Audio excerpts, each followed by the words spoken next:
Alright everybody, hope you're doing well. Welcome to another We've Read the Documents live stream. I am your host, John Brisson. This evening I'm going to go over some information about Diebold, ES&S, and Dominion. Now the graph that you see currently the graph that you see currently in front of you, or diagram, should I say, not graph, was shared by Mark from Houstonic Live. I want to, glad that Mark put this graph up forward so that I can discuss it.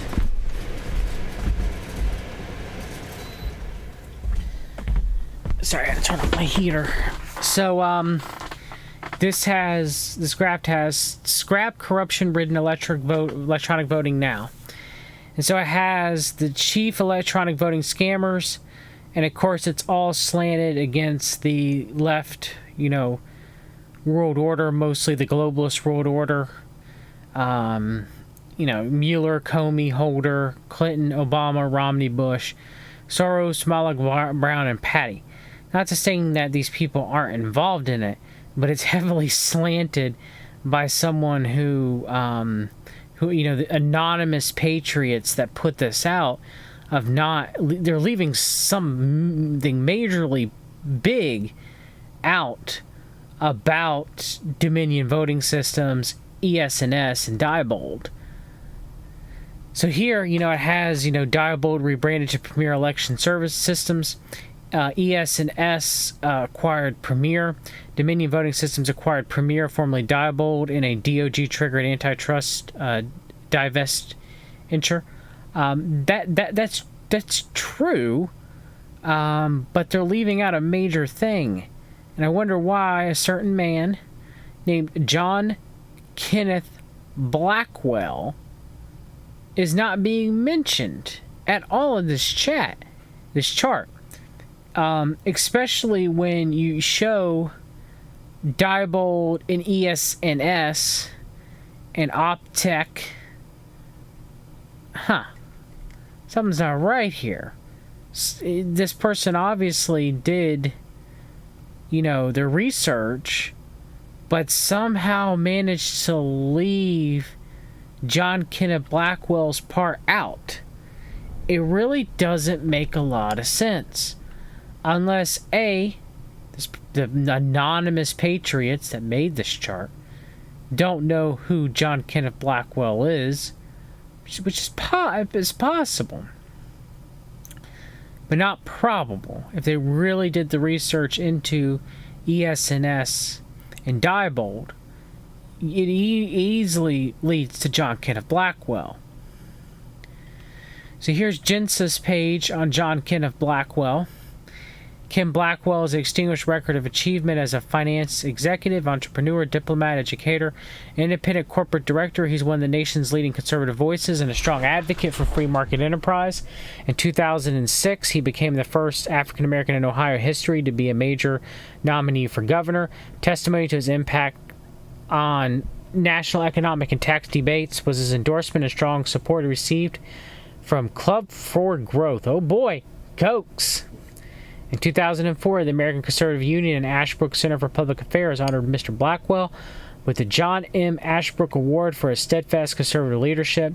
Past recipients of the award include President Ronald Reagan, Ambassador Jeannie Kirkpatrick, and Charlton Heston. Mr. Blackwell's public service includes terms as the mayor of Cincinnati, under Secretary of the United States Department of Housing and Urban Development, and U.S. Ambassador to the United Nations Human Rights Commission. In 1994, he became the first African American elected to statewide executive office in Ohio, where he's elected Treasurer of State. He subsequently was elected to two terms as Secretary of State of Ohio. I'm not going to read his whole Jensa background. But I am going to do my own complete show on John Kenneth Blackwell. But some more interesting things to note here on his Jensa biography is that he's a member of the Council on Foreign Relations, which he has been for decades, and presently serves on the advisory board of the Jewish Institute for National Security of America, which is JINSA. He's also a Prince Hall Mason, a long-term Prince Hall Mason, and a member of the Ballots Society. So he's mayor of Cincinnati. He was Undersecretary of the United States Department of Housing and Urban Development, U.S. Ambassador to the United Nations on Human Rights Commission. He was the Secretary of State twice in Ohio and Treasurer of State. So John Kenneth Blackwell isn't just some dude, all right? The guy's extremely high up in the world, in the world order. He I mean, I wouldn't put him as high as Kissinger, obviously, but like as far as like power players that no one really has never heard of, I would call John Kenneth Blackwell, like Karl Rove, I would call them kingmakers. So John Kenneth Blackwell is a kingmaker, all right? Karl Rove's a kingmaker. So kingmakers are pretty powerful. He's not as powerful as George Soros or Henry Kissinger or the Rothschild family or the Rockefeller family or the Koch family or Warren Buffett. But he is a kingmaker, making him part of the upper echelon of the world order. If we're talking like a hierarchy chart here. And a lot of people don't talk about John Kenneth Blackwell. So I need to, I'm going to do my own show about, John Kenneth Blackwell separately from this show to go more in depth into his, biography. Of course, even though he was a Council on Foreign Relations member for many years, he was also a Council for National Policy member for decades too. Oh, interesting. John Kenneth Blackwell is a twofer. He's both CFR and CMP. That's actually how high up this guy is. He's both. And you're going to find twofers. You're going to find people that are in both the CFR and the CMP. Wait, imagine that. I thought they were different. Oh no, they're actually all the same. Kind of like the Ouroboros. Snake eating its tail. The world order is like a circle eating its tail. It's the same thing.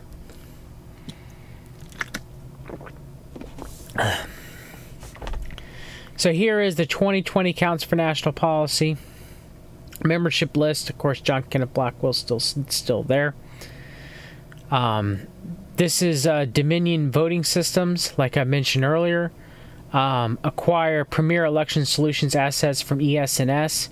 So Premier obtained Diebold from ESCS because of pretty much election companies were becoming monopolies. So they had to break them up, and they had antitrust lawsuits. So that's what happened. So let's get some videos on John Kenneth Blackwell for a minute. Kenneth Blackwell to Grover Norquist, Council for National Policy member Grover Norquist, who was involved in propping up the fake Al-Qaeda in the Middle East through funding of the Untitled Bank in Switzerland. Interestingly enough, few people ever talk about Switzerland and its connections to the world order, but they're there. They're there if you look. I don't know why Brendan O'Connell doesn't mention Switzerland joining financing of the Belt and Road Initiative for the past few years. But it's there. So, the Hunt brothers moved their silver from the United States, loaded it up into 2 to 3 planes, and deposited into the Al-Tiqwa Bank, which Al-Tiqwa Bank was later used to finance Al-Qaeda. Of course, Al-Qaeda was run by the Central Intelligence Agency, the United States of America. But let's play this clip of John Kenneth Blackwell. I know how to win elections. Thank you, Grover, for convening this very important forum. For 232 years, America has been a beacon of freedom and democracy. For 155 of those years, the Republican Party has been the champion of individual freedom, limited government, and a strong defense. I believe the most important... Interesting. Two of the things that are the main platforms for the Council for National Policy, of course, he left out Judeo-Christian values. That would make the third platform. But he just spouted two of the main platforms of the CNP. Important job of the next RNC chairman is to reinvigorate our base. I believe I have a plan, an action plan that will do just that. It is a base of a plan that grows out of my experience for over 30 years as a conservative activist, thinker, and public office holder. One of the most important things that we have to engage in almost immediately is redistricting. I was tapped in 2000 to be the chairman of the U.S. Census Monitoring Board. We got that job done. We beat back the Democrats in their attempts to use statistical sampling. I traveled all 50 states, worked with all 50 parties to get the job done. Ladies and gentlemen, I know how to win elections. There you go. You got a vote rigging fraud for the world order. Remember the Council on Foreign Relations. Are you listening, Ann Nelson? Council on Foreign Relations member John Kenneth Blackwell. Oh, no, but in your book, you only mentioned that he was a Council for National Policy member for decades. Why didn't you mention that he wasn't also a CFR member, just like Steve Pachinik? Of course, Steve Pachinik claims he left. But I digress. John Kenneth Blackwell, I know how to win elections. You damn right he does. He's a kingmaker for election fraud. The whole thing's a fraud. It's all fraud. It's all of it's fraud. When you go vote, you are giving the world order your permission. You are consenting to the beast system. Especially on a national level, especially for president. You don't think they put whomever they want in? Come on. It's ridiculous. So many people bought back into this election. More people voted for president than ever before. It's sickening. I didn't vote. You know why I didn't vote? Because it doesn't fucking matter. And voting for the less of the two evils, you're still voting for evil. Strategist who was set to testify in a case alleging election tampering in 2004 in Ohio has died in a plane crash. Mike Connell was the chief IT consultant to Karl Rove and created websites for the Bush and McCain electoral campaigns. He also set up the official Ohio state election website reporting the 2004 presidential election returns. Connell was reportedly an experienced pilot. He died instantly Friday night when his private plane crashed in a residential neighborhood near Akron, Ohio. Michael Connell was deposed one day before the election this year by attorneys Cliff Armbeck and Bob Fitracki. Yes, Oswald, she is. Amy Goodman is, but that doesn't mean, again, a broken clock is right tries daily. It doesn't mean that this isn't true. The assassination of Michael Connell, allegedly by John Kenneth Blackwell, Karl Rove, and the Council for National Policy. It doesn't mean that didn't happen. About his actions during the 2004 vote count and his access to Karl Rove's email files and how they went missing. Velvet Revolution, a nonprofit investigating Connell's activities, revealed this weekend that Connell had recently said he was afraid George Bush and Dick Cheney would, quote, throw him under the bus. Cliff Arnbeck had also previously alerted Attorney General Michael Mukasey to alleged threats from Karl Rove to Connell if he refused to, quote, take the fall. Well, Mark Crispin Miller joins us now, a professor of media culture and communication at New York University, the author of several books, including Loser Take All, Election Fraud and the Subversion of Democracy, 2000 to 2008, and Fooled Again, How the Right Stole the 2004 Election and While They'll Steal the Next One, too. Mark Crispin Miller joins us now in our Firehouse studio. Welcome to Democracy Now! Well, they didn't steal Obama. But the thing is, it's not the right doing it, Mark Crispin Miller. It's the world order giving it to whomever they choose to give the presidency to. All right. Well, we had you on right before the election because that's when McConnell was being deposed. This news that came out of his death and plane crash on Friday night, talk about what you understand has happened. Well, I cannot assert with perfect confidence that this was no accident, but I will say that the circumstances are so suspicious and so convenient for Rove and the White House that I think we're obliged to investigate this thing very, very thoroughly, and that means, first of all, taking a close look at some of the stories that were immediately circulated to account for what happened, that it was bad weather. That was the line they used when Wellstone's plane went down. There had been bad weather, but it had passed 2 hours before, and this comes from a woman at the airport information desk in Akron. We're told that his plane was running out of gas, which is a little bit odd for a highly experienced pilot like Connell, but apparently when the plane went down, there was an explosion, a fireball that actually charred and pocked some of the house fronts in the neighborhood. People can go online and see the footage that news crews took. But beyond the dubiousness of the official story, we have to take a close look at, and a serious look at all the charges that Connell was Now, he had asked the Attorney General Mukasey for protective custody because of threats to him and his wife? He reported threats to his lawyer, Cliff Arnebeck, and Arnebeck, also Velvet Revolution, heard from tipsters as well, tipsters who also claimed that Connell's life was at risk. Stephen Spoonamore, the whistleblower who was the one to name Connell in the first place, also had an ear to the inside. He's also very connected. And all these people were saying, Rove is making threats, the White House is very worried about this case. Having heard all this, Arnebeck contacted Mukasey, he contacted Nancy Rogers, who was the Ohio Attorney General, and he wrote a letter to the court telling all of them that this man should be in protective custody. He is an important witness in a RICO case.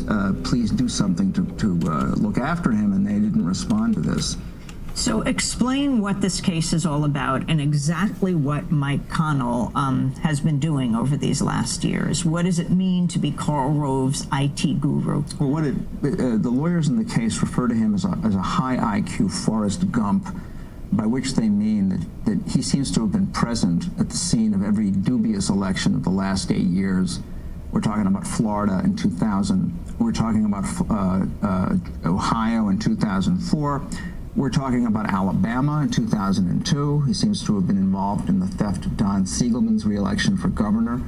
There's some evidence that links him with the Saxby-Chambliss-Max Cleland Senate race in Georgia in 2002. To be Karl Rove's IT guru seems to have meant basically setting it up so that votes could be electronically shaved to the disadvantage of the Democrats and the advantage of the Republicans. What do you mean electronically shaved? Well, I mean, you've got all these precincts all over Ohio. They're counting up their votes. What does he have to do with this? Well, specifically, there's a computer architecture setup called Man in the Middle, which involves shunting the election returns from the state in question, in this case, Ohio, shunting them to a separate computer elsewhere. All of the election returns in Ohio in 2004 went from the Secretary of State's website, this is Ken Blackwell, to a separate computer in a basement in Chattanooga, Tennessee, which was under the control of another private company called Smart Tech. So Smart Tech, Michael Connell. You know what that means too, chat? Dynology. General James Jones. Now, two private companies, GovTech Solutions, which is Connell's company, Smart Tech, which is run by a guy named Cliff Averbeck. And yeah, my bad. Cliff Averbeck, Connell, all the companies. Dynology. The third private company that managed the voting tabulators in Ohio was called Triad. all three of these companies worked closely together on election night in Ohio in 2004. It turns out that the state's own IT person was sent home at 9 p.m. He said, go ahead, go home, we'll take care of this. So that this trio of highly partisan, and let me add, Christianist companies basically took over What do you the mean, whole... Christianist? Well, they're radical theocratic activists, particularly Triad and Smart Tech. They're fervently anti-choice. Well, Mike Connell was. In fact, many said that's what motivated him through all of this, is a fierce anti-abortion stance. Connell told Spoonamore that one of the primary reasons why he helped Bush Cheney steal elections was to save the babies. I do think, though, that we have to draw a distinction between Connell on the one hand and the Averbeck and the Rapp family on the other, because Connell was far less ferocious in his political views. He was an ardent anti-abortionist, it's true, but he wasn't quite as hardcore. Oh no, he was a member of the CMP. That's what really matters. But oh no, it's because he's pro-life. As the others, and in fact, that's he was a little bit alienated from the others, and that's one of the reasons why he was inclined to talk and so on. But the fact is that to answer your question, that an election night in 2004.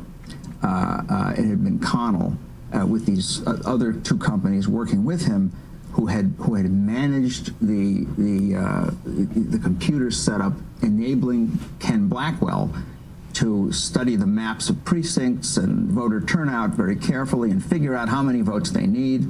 By shunting the data to Chattanooga, they kind of slowed down the data stream. Wasn't Karl Rove's email also there in Chattanooga on some of these servers? Yes. The same servers were used to host a whole bunch of highly partisan websites, and also, indeed, Karl Rove's emails were on that server, that have gone missing.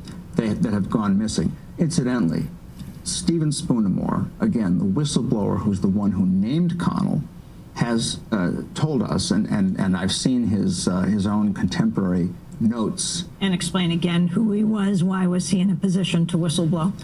Stephen Spoonamore is a conservative Republican, a former McCain supporter, and a very prominent expert at the detection of computer fraud. He's the star witness in the Ohio lawsuit, right, in which Connell was involved. He has done extensive work of this kind involving computer security, and had therefore worked with Connell, knew Connell personally, and knew a lot of the people who were involved in the sort of cybersecurity end of the Bush operation. Despite his conservatism, or I suppose some would say because of it, he's a man of principle. I mean, he believes in the Constitution. He believes the election should be honest. He's the one who came forward and named Connell. And I have seen his notes of a conversation in which Connell asked Spoonamore how one would go about destroying White House emails. To this, Spoonamore said, "This conversation's over. You're asking me to do something illegal." But clearly, this is the important point, Mike Connell was up past his eyeballs in the most sensitive and explosive aspects of this crime family that has been masquerading as a political party. And what did Fitrakis, the attorney who has brought the suit? All right, that's enough of that one. And also, but they might not notice. I mean, they've been up since 5:30 in the morning. But if you want to be picky, and we like to be picky, you got to put that security ink back. Well, you can't buy it. There are a couple of places where you can get a hold of the yellow ink or the red ink in small quantities. But the black ink is really, really hard to come by. So once again, in our world, if you can't buy it, how do you get it? You make it yourself. We made ours with the absolutely cheapest color inkjet cartridge we could find at the local CVS. You see, another name for this security ink is composite ink. This is an ugly splotch, I know. I got a C+ in art. The point is, it's a proof of concept. That is invisible to the scanner, and that ballot was accepted as authentic by both of the scanners. And you know what this ink is? This is the stuff your home inkjet printer makes when you run out of black. It just takes the color inkjet cartridge, it mixes all the colors up together, and all I did was stick a paintbrush in all the holes and smear it around. And that is security ink. So what did we learn from all of this? The first thing that we learned is that the certification procedures in place to guarantee that vendors' voting machines and their whole systems are secure just don't work. You know what these procedures are? Are the comments in the same format? Do the variables follow a naming convention? Is there only one return statement per function? I don't see how that enhances the security at all. The second thing that we learned is that the security of a system that is intended or needs to be secure can't be added on as an afterthought. You can't just add a couple of locks and a seal and throw a password in and claim that the system's secure. If you need it to be secure, then you've got to design security in from its inception. Oh, by the way, the touchscreen voting machines have hard-coded passwords. We found a comment next to a hard-coded password that said, I kid you not, this comment said, "We hard-coded this so that hackers couldn't use it."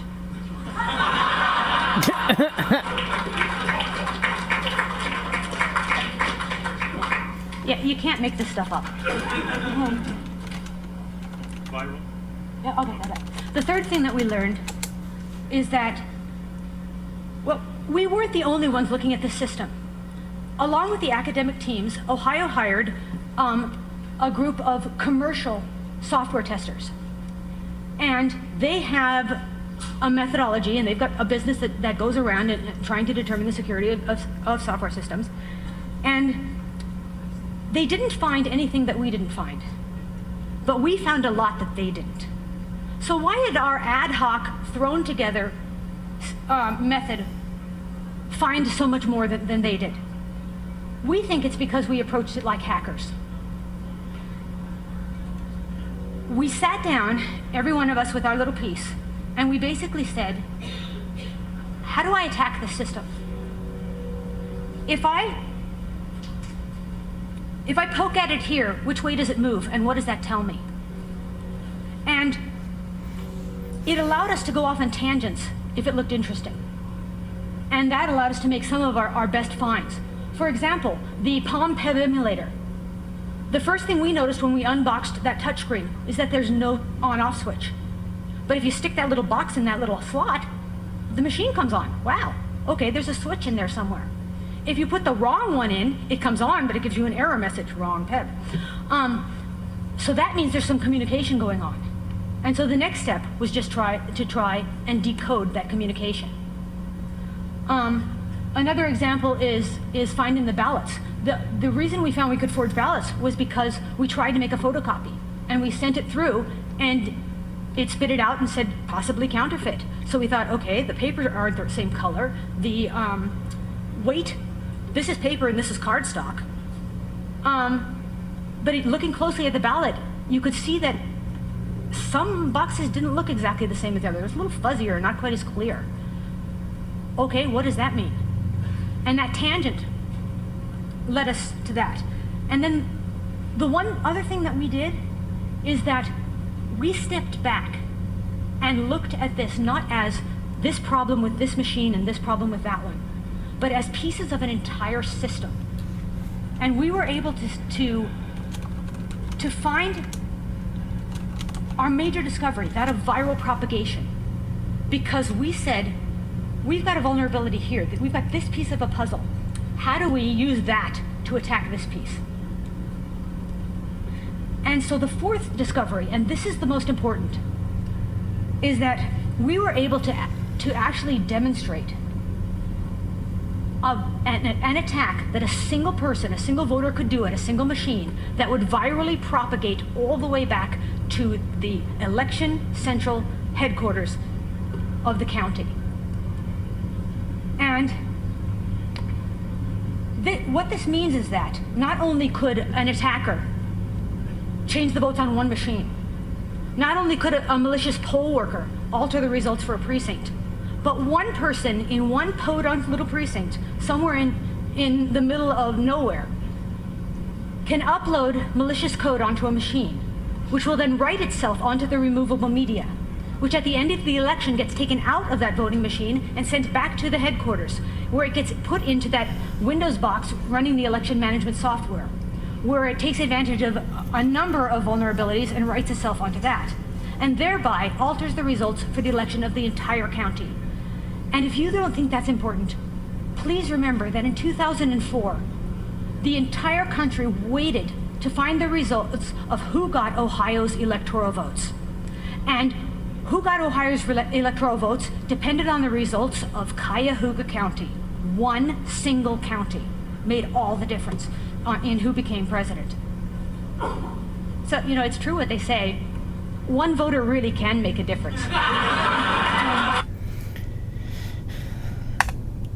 So yeah, of course, between George W. Bush and John Kerry, both bonesmen, it didn't matter who win, we lost, as we did, but still interesting nonetheless.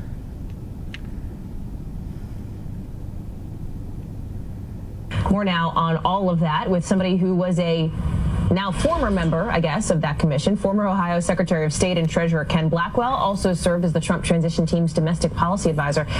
Ken, thank you for joining us. And let me start, and I truly don't want to be combative here, but honestly, how was this voter fraud commission anything other than a big waste of time?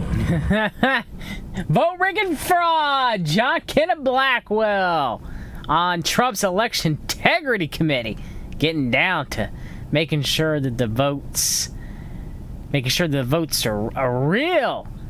Just like he's behind hashtag Stop the Steal. Ali Alexander, Council for National Policy member Ali Alexander, hashtag Stop the Steal. Oh boy. Oh boy. Well, it wasn't a waste of time, Holly. If you remember back in the spring of last year, the president disbanded 2 business councils once he figured that it was marred in conflict and had become dysfunctional. And he in fact disbanded the business councils. And what do we have now? We have a growing economy at a 3% clip. We have Dow hitting 25,000. We have labor participation rate going in the right direction. So what he understood as an entrepreneur is that if in fact you have a commission that is marred in controversy, has in fact become dysfunctional because of that controversy, you're acknowledging then that this commission, you move on. You're acknowledging this commission was dysfunctional. Well, what I'm acknowledging is that we have become dysfunctional only because we were tied up in 5 lawsuits. And so if in fact your job is to figure out what are the vulnerabilities in a system, in a decentralized system, that if we address them. Do you guys really trust? Yeah, Trump's our guy, right? Trump's our guy. It's Council for National Policy. You know, they chant how much they love Israel. Trump's there, how much he loves Israel. They clapping for like 10 minutes straight. Y'all really think this man's both a long-term Council on Foreign Relations member, long-term Council for National Policy member. He is currently on the International Foundation for Electoral Systems, IFES. This IFES is funded by George Soros and the Open Society Foundation. But wait, John. Wait, hashtag Stop the Steal. Hashtag Trump's going to be in, and that might happen. I think it probably is going to happen.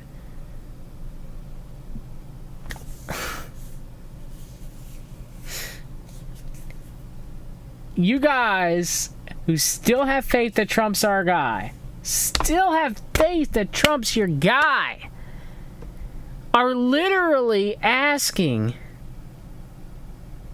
for a man that is a long-term CFR and CMP member, part of GINSA, John Kenneth Blackwell. You're asking him, who's currently a board member of the International Foundation for Electoral Systems, that is given money by George Soros and in bed with big tech like Facebook. You think that hashtag Stop the Steal is for you? This is hilarious.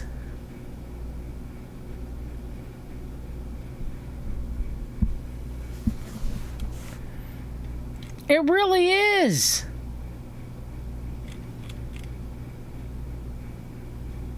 You guys right now are betting, everyone that wants Trump to win are literally betting on this group funded by George Soros and big tech, this man, to stop the steal. And you don't think it's all together. You don't think it's all together. It's all this together. What has happened to this truce movement when we got sucked in the left and the right? So fucking funny. Yeah, let's say Trump, the CMP appoints Trump back, and all this was to gaslight America. All this was to gaslight America. The left is fucking dancing in the streets, popping bubbly. Now, granted, some of the Bernie Sanders supporters got a rude wake-up call when all of a sudden CNN announced that Heartless himself, old Tin Hart, Council for National Policy member, and former Vice President Dick Cheney is going to be a foreign policy advisor for Joe Biden. And then those Bernie Sanders supporters that voted for Biden were pouring their champagne down the drain in fits of rage.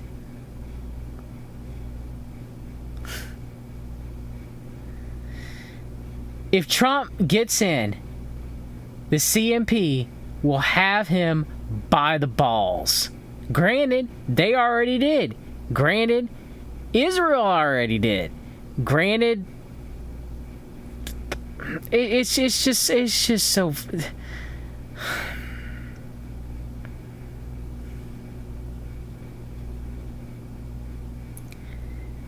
Everybody right now is out there saying that the Dominion voting systems is a leftist plot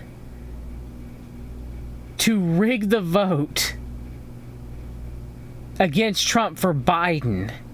When the Dominion systems were Diebold systems, and Diebold was greatly owned by that man right there, John Kenneth Blackwell.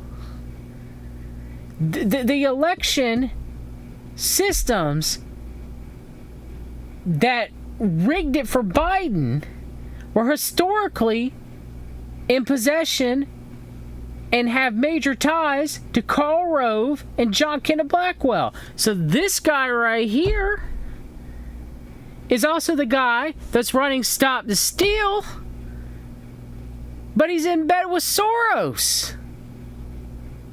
They're all in bed with each other. Yes. I don't know what to say.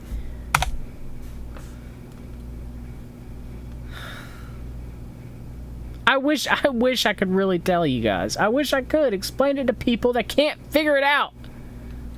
We strengthen the integrity of our elections.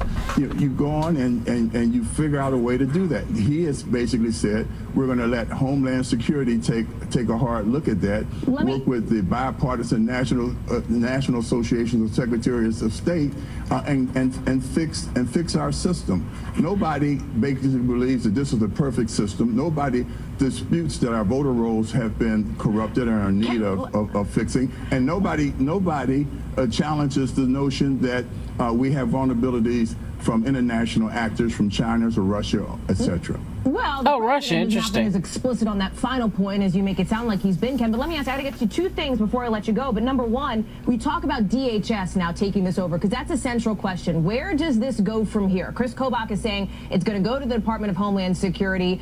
No independent oversight, obviously, of how this is all going down. So what is next if you really do want to investigate issues with voting here?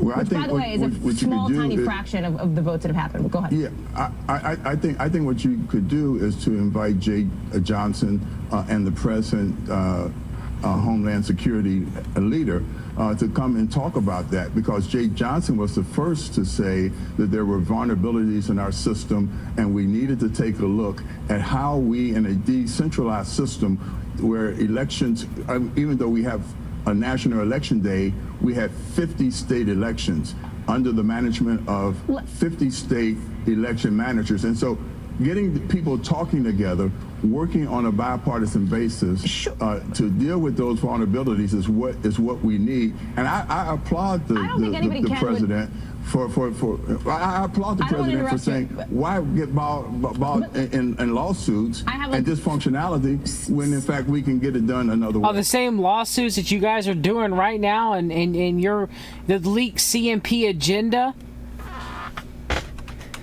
How did the CMP know? How did they know? How did they know what was going to happen?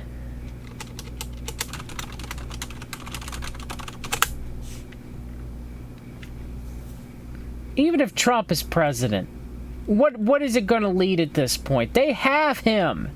He's never been our guy at this point. Not. Thank you, Stony Stone. I'll check. Look, from the CMP's leaked itinerary for next week. What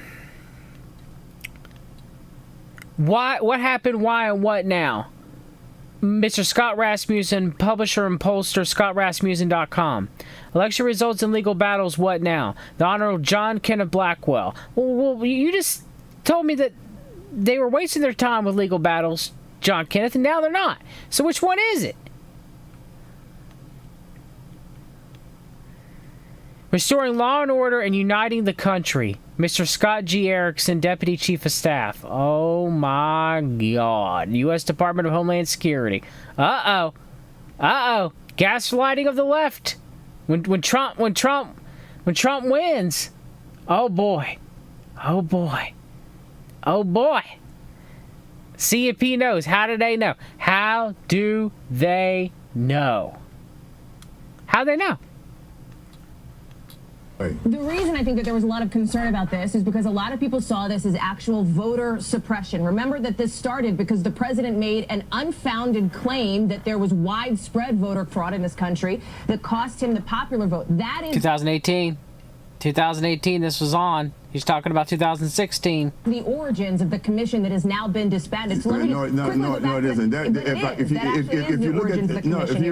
I watch the rallies, Mr. Kramer, every so often. I wanted to see what the narrative was being talked about. What about him?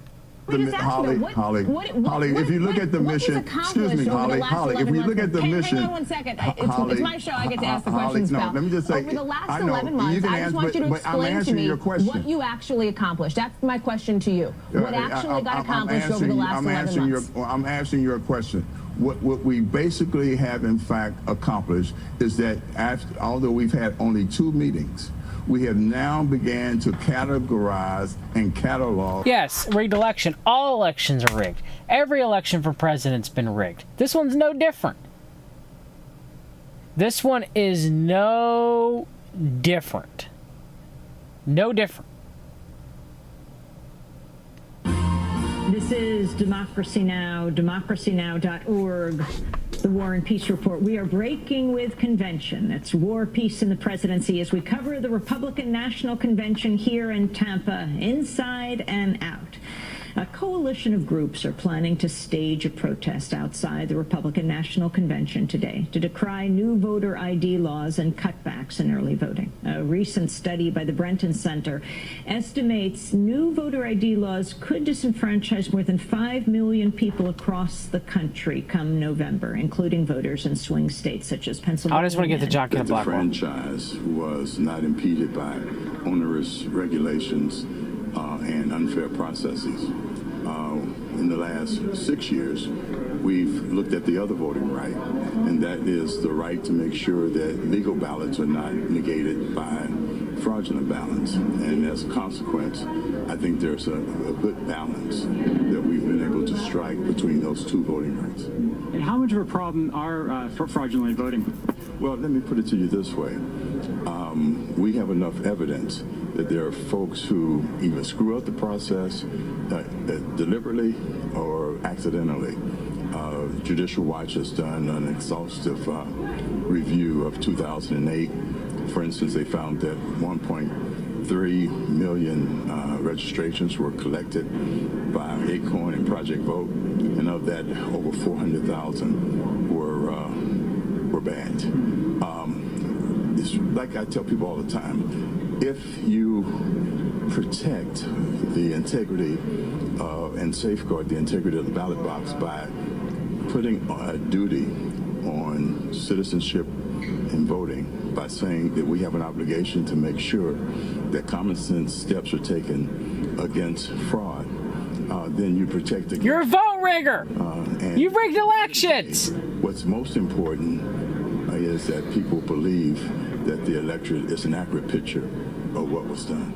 Now, what about the studies that show that some of the new voter ID laws will actually disenfranchise people, predominantly people of color, as well as older citizens? That is not backed up by fact. And I do think you should have an ID to vote. I mean, let's be real. Indiana, you take several of the other states that have had voter rights laws, compare voter registrations and voter participation before the voter ID and after, and what you find, particularly in Georgia, I was particularly interested in the study that was done there. Hispanic voting went up 142%, and African American voting went up 43%. Now, we always hear about these. I do got to see those studies, but I do believe in voter ID laws. Who might not have the right type of ID because they no longer drive. Okay, you get a state identification card. Well, again, the courts have taken a hard look at this, and they've basically said that there is no evidence that is a problem. The Supreme Court said that in the Indiana case. Now, I think it is incumbent upon all communities to make sure that voter IDs are made available free of charge, and that we use a lot of our volunteer efforts to make sure that anybody who doesn't if you can't afford it, you get a free state identification card. IDs are very much a part of our culture, whether you want to take out a library book, you want to buy alcoholic beverages, you have to prove that you're 21, you want to get on an airplane, so... I can't believe I'm agreeing with John Kenneth Blackwell for once here. in terms of expectations. Oh, God. In America. Hey, broken clock's right twice daily. What can I say? Last week on our program, he's trying to leave, though. Journalist Craig Unger, who has a new book about Karl Rove, he dedicated a lot of time in the book to the 2004 election in Ohio, and he raised serious questions about... What kind of questions did he raise? Well, he had questions about the accuracy of the vote. Look, let me tell you something about 2000. No, let me tell you something about 2004. Look at that, Duper's Delight. I hear a lot Duper's Delight. myths. Look at that cold, stone cold. Stone cold, you gonna kill somebody. John Kenneth Blackwell gonna kill somebody. Stone cold. County. Uh-oh. County is where... Uh-oh. And there were long lines. But there were long lines... 2000. No, let me tell you something about 2004. I hear a lot of urban myths about 2004 about voter suppression and long voter lines. And the case study that they use is Franklin County. Franklin County is where Columbus is located. And there were long lines. But there were long lines due to tremendous efforts by both sides to get out the vote. And a decision that was made that students at Ohio State University would vote in Columbus as opposed to their home precincts. But what I think is incumbent upon you to get across... Stone cold and then Duper's Delight. that in Ohio, voting machine... I had nothing to do with the death of Michael Connell. I had nothing to do with that. Karl Rove and me had nothing to do with that. CMP, CFR, nothing. Have two members. I never rigged everything. I never released Social Security numbers on my website of the Ohio people. I've never done anything wrong. I'm John Kenneth Blackwell. I wrote a book with Jerome Corsi about rebuilding America. The ardent Zionist, Mossad agent, Council for National Policy, decades-long member Jerome Corsi, pusher of QAnon. Co-chairman of the Kerry campaign.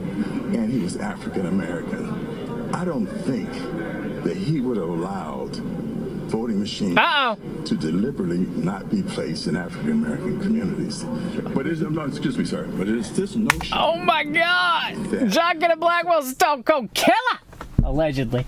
Allegedly a stone cold killer! Got him stone cold killers!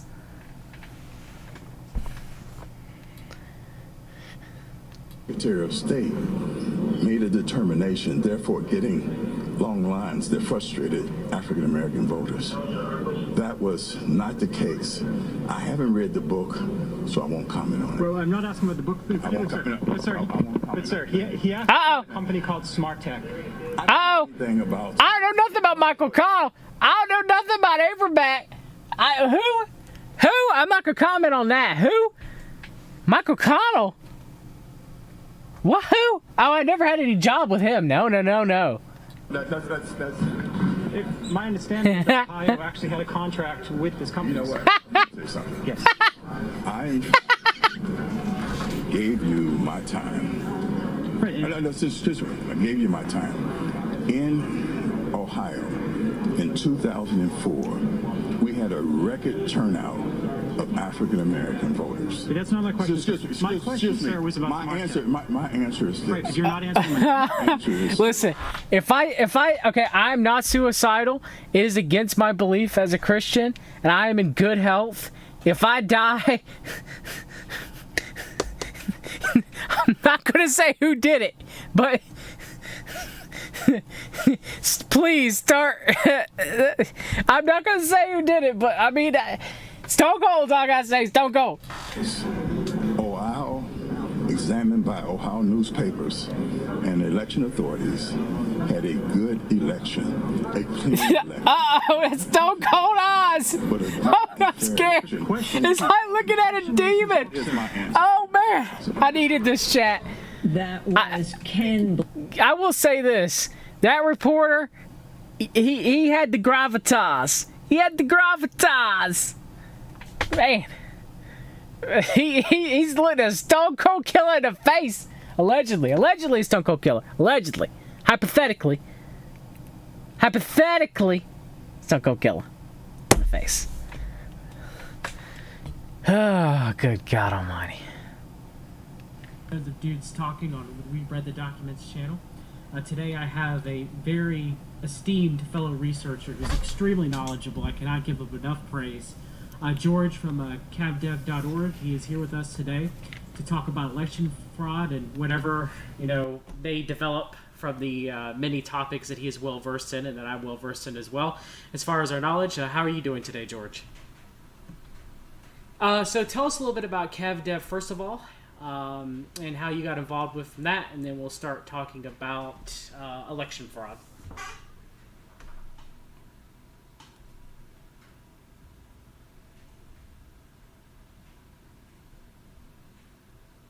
All these issues, and I got involved with that pretty early into its formation, and eventually I just stuck around and continued researching this, and most of the other people left, and at a certain point CavDev basically became my own kind of organization. And so I spent a lot of time trying to research who runs these elections, who's behind the voting machine companies that program these voting machines, and then going from that to uncovering a lot more truths about what's hidden beyond our political process. Because if you look into the backgrounds of these people, you start to branch out into a lot of other dark territory, like pedophile rings, drug trafficking, assassinations, all sorts of things. And so going into election fraud really opened my eyes to the whole parapolitical world, and that's what I've been investigating for about 3 years at this point. Yeah, there was a few people, George, that I ever came across that I instantly knew from listening to them that they're extremely knowledgeable in the topics that I research myself. And the first time I heard you on Ned Opperman, it actually wasn't your episode on voter fraud. It was your or voter disenfranchisement. It was your work following Johnny Gosch, and I was just amazed. I was like, wow, George really knows so much. It's refreshing to come across people who actually really do their research, that don't just regurgitate information that they come across on the internet or from podcasts or from Alex Jones that they listen to. And then from there, I've listened to every time that you've been on Opperman's show. We've had correspondence back and forth as well. And your knowledge base is very strong, and I want to applaud you for that. Because it's very difficult this day and age to find people who are really striving for the truth. Thank you. I really appreciate that. So let's talk about the 2004 election, which, as we all know by now, George W. Bush won against John Kerry. Now, I have heard rumors that the Council for National Policy may have influenced that election, at least from a non-school play standpoint. Because, some people could say, well, voting really doesn't matter, it's all controlled outcomes by the elite of who gets elected and so forth and so on. But I'm not going to look at it from that term. I'm going to look at it as it actually, was a legit thing that did occur. So what role did certain players within the Council for National Policy, Kenneth John Blackwell being one, what role did they have in securing the victory for George W. Bush? Well, it's interesting you mentioned that because, first of all, even going beyond just 2004, if you look into the history of various voting machine companies in the first place, various players from the Council for National Policy show up. Bless you, George. Yeah, show up in the this formation and the adoption of electronic voting. For example, one of the earliest investors in a major Omaha voting machine company that later grew into election systems and software, which is currently the U.S.'s largest voting machine company, were the Amundsen family. And one of the major members of the Amundsen family, Howard Amundsen Jr., is a Council for National Policy member who was basically pushing, the Christian Reconstructionist politics and funding politicians who were very heavily going along with the CNP agenda. So that influence was with these voting machine companies from the start.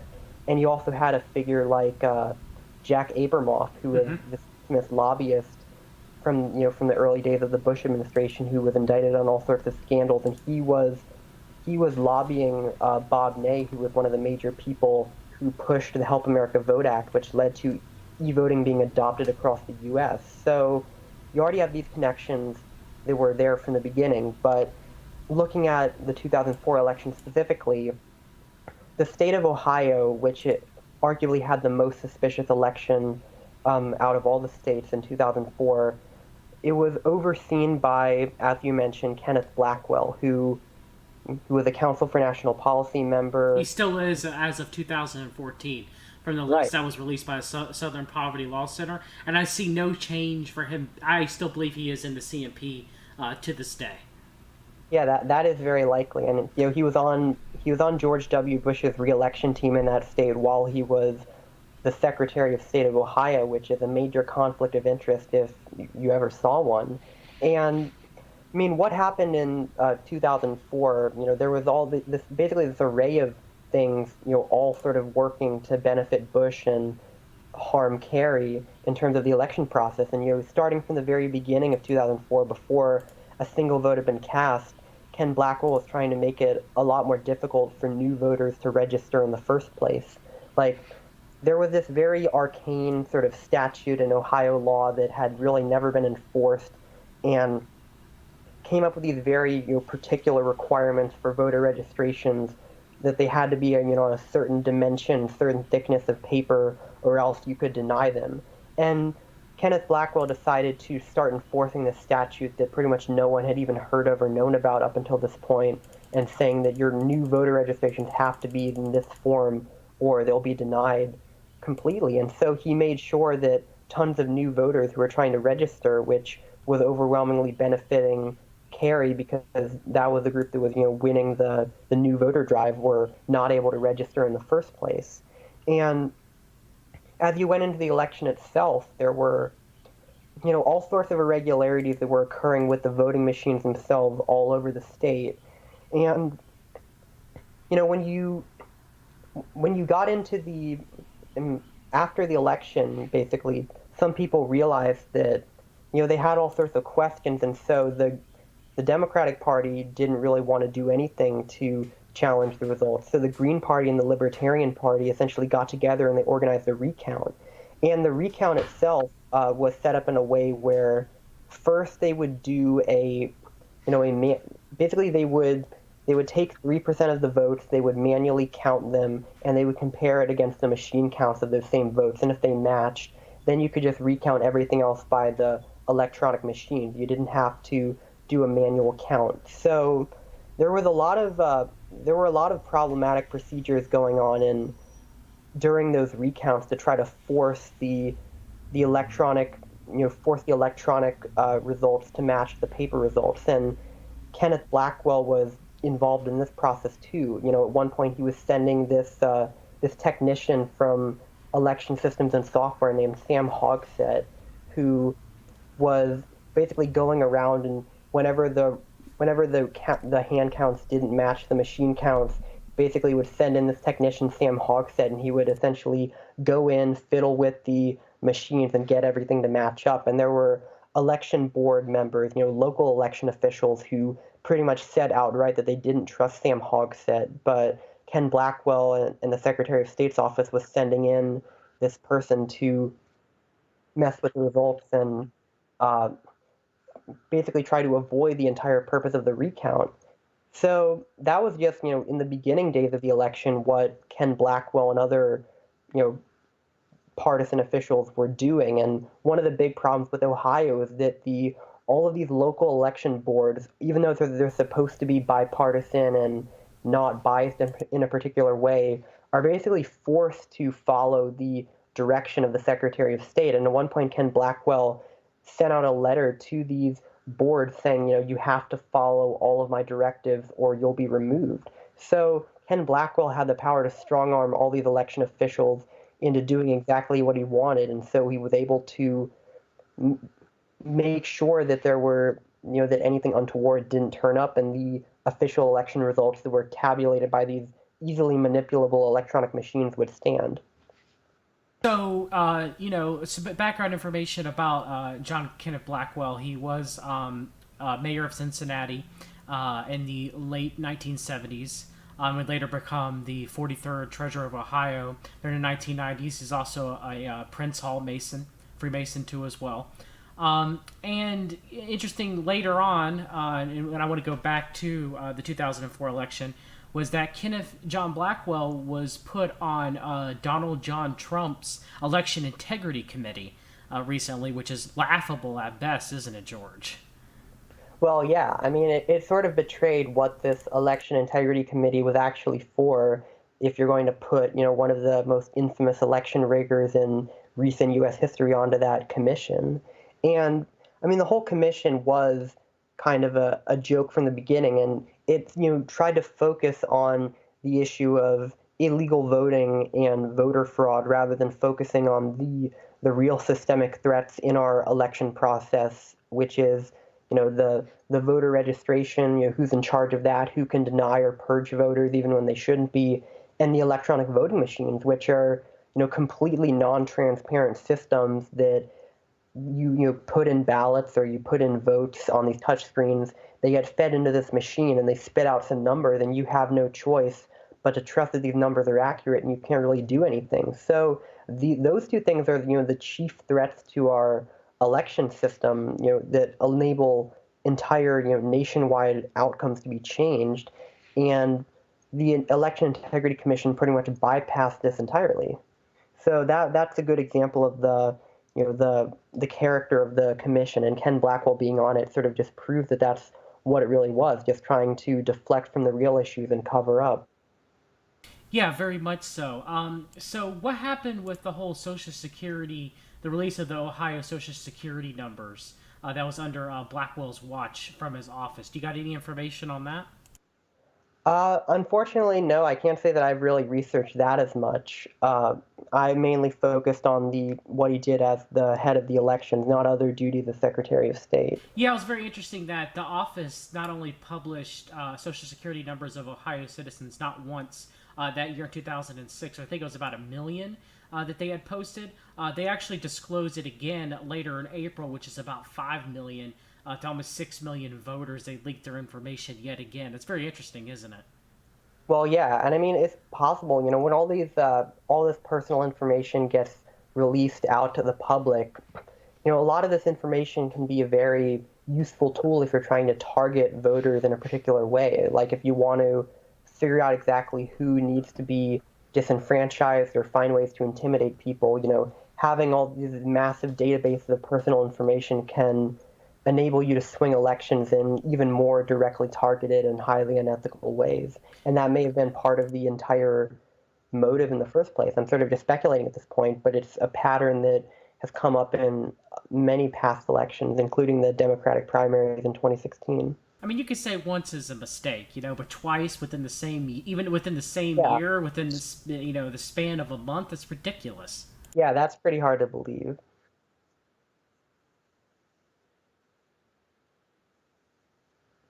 Well, yeah, I mean... All right, everybody. That's it. If you guys want to listen to the rest of the stream I did with George from cavdev.org, it'll be right here in the chat. Sorry, I was outside the shed. But that's it. Yes. Everyone's talking about Dominion. Everyone's saying that they're only a part of the left part of the world order, and they're all, and it's much more complicated than that. Much more complicated. Take care, everybody. God bless you.